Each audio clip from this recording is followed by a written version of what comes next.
Rüfət bəy, fərqlənmək istəyən bəylərimiz üçün hansı ətirləri tövsiyə edərdiniz? Yenə də çox aktual bir mövzuya toxundunuz. Fərqlənən bəylər üçün ətirlərdən birinci Kilian Black Phantom. Sakit, amma güclü. Qaranlıq, amma sirli. İkinci Creed Silver Mountain.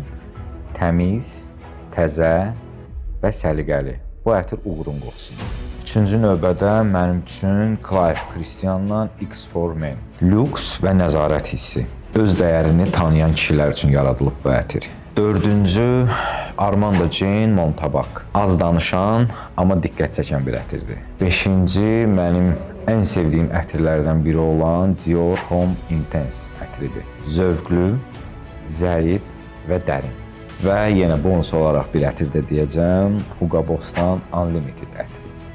Sərin, enerjili və yadda qalan bir his. Bəs sən hansı ətirdən fərqlənirsən? Öz fikrini rəy bölməsində yaz, mənim üçün çox maraqlı olacaq.